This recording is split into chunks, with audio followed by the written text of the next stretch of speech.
It was a cold desert evening, the kind that stains the horizon in gold and blood. The sun hung low, kissing the ridges of Arizona's red cliffs, and the wind whispered through the sagebrush like a spirit.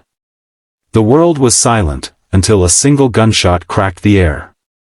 Clay Rourke, a lone cowboy with a weathered hat and a revolver that had seen too much, reined his horse to a stop. Dust swirled around him. Somewhere beyond the next ridge, someone was in trouble. He didn't hesitate. Clay was a man who'd seen too many graves dug too soon to ignore a cry for help. As he rode toward the sound, the sky deepened into the color of rust. He found the tracks easily, small footprints beside wagon wheels, and the marks of struggle. A broken crate lay overturned, a few scattered apples rolling in the dirt. Then he saw them.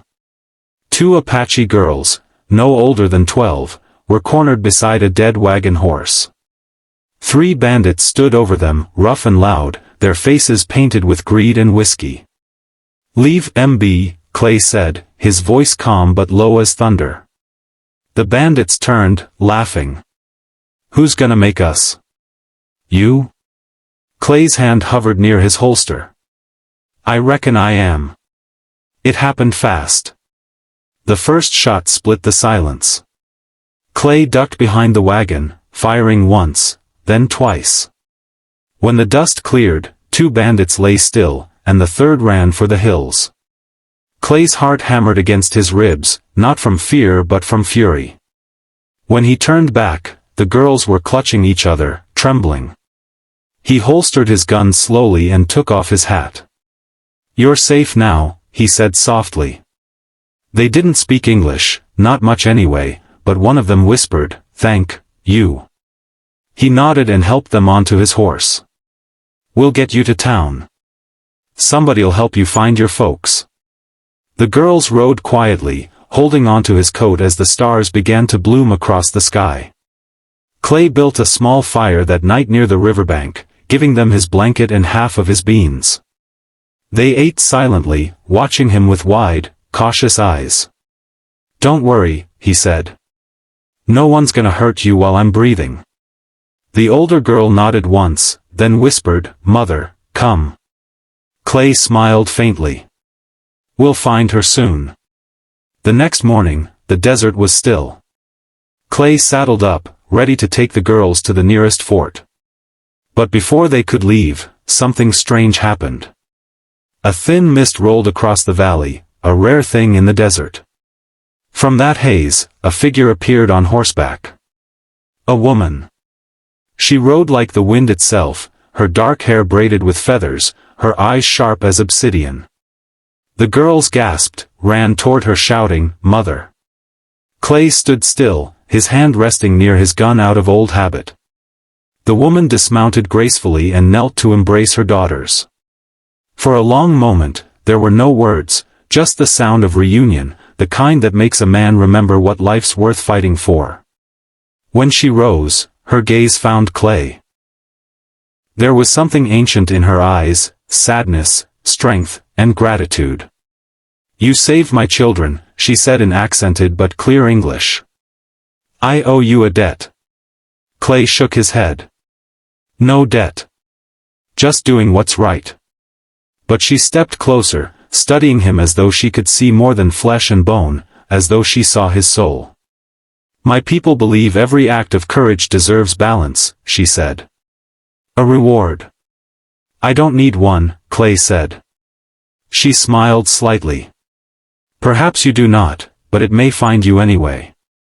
From her saddlebag, she drew a small leather pouch, tied with red thread. She handed it to him. "Do not open it until your heart feels lost." Clay frowned. "What is it?" "A reminder," she said. "That the spirits watch over those who walk alone." Before he could protest, she turned to her daughters, helped them mount, and rode off into the mist. Within minutes, they were gone, like ghosts swallowed by dawn. Clay stood there for a long time, the pouch heavy in his hand. He could hear the echo of their hooves fading into silence. He almost tossed it aside, but something stopped him. He tied it to his belt and rode on. Days passed. The desert stretched on endless, dry, unforgiving. Clay took odd jobs at a ranch, mending fences, herding cattle, anything to stay moving. But one night, everything changed. He was at a saloon in Dry Creek, nursing a whiskey, when trouble walked in. A local ranch owner, Tom Brigham, stormed through the door, shouting about stolen cattle. And behind him, 3 men Clay recognized. The same bandits he'd fought, or what was left of their gang. "Well, if it ain't the hero," one of them sneered. "The one who killed my brother."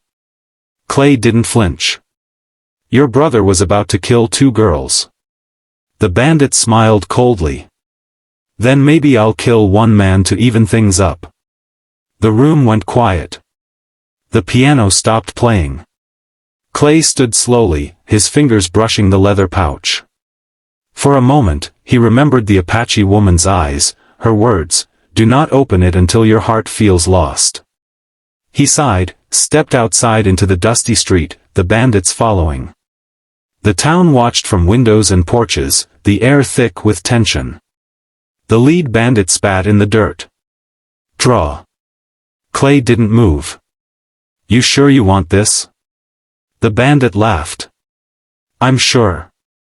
Lightning fast, Clay drew and fired once. The bandit dropped before his gun cleared leather. The others ran. Clay holstered his revolver and looked up at the darkening sky. Thunder rumbled somewhere far off. He walked away, leaving the whispers of the town behind him. That night, he camped near the canyon edge, staring into the fire. The flames reflected in his eyes like restless ghosts. His heart felt heavy. Maybe it was all the killing, maybe it was the loneliness that followed every gunfight. He untied the pouch and opened it. Inside was a small polished stone. Smooth, black, and carved with a symbol he didn't recognize. And beneath it, a single feather. As soon as he touched it, the wind shifted. A soft voice echoed in the night, a woman's voice, gentle as the desert breeze. "You are never alone, cowboy." Clay's breath caught.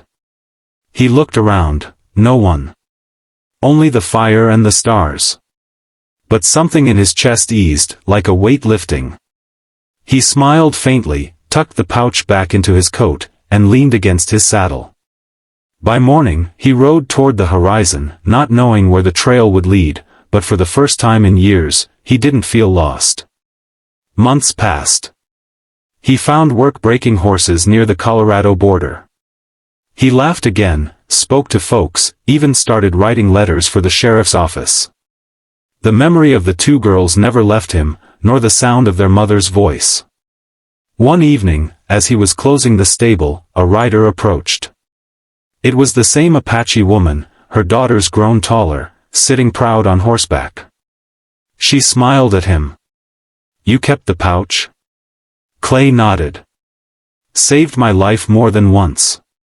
She dismounted, handing him a small wooden box. "The spirits asked me to give you this." Inside lay a silver medallion carved with the same symbol as the stone. "It means peace," she said. "You've earned it." He looked at her for a long moment. "Guess that's the best reward I could ask for." She smiled softly. "The desert remembers kindness, Clay Rourke. Always." She rode away again, and though he never saw her after that day, the legend of the cowboy who saved 2 Apache girls spread through every saloon, every dusty town, every trail in the West. Some said the spirits protected him from then on. Some said he could ride through storms untouched, that bullets missed him by inches. Clay never confirmed nor denied it. He just kept riding, toward sunsets, toward the wind, toward whatever place fate wanted him next. And if you ever found yourself on an empty trail at dusk, with only the wind for company, you might hear hooves in the distance and a whisper saying, "You're not alone." That's when you'll know, Clay Rourke's still out there, riding the horizon.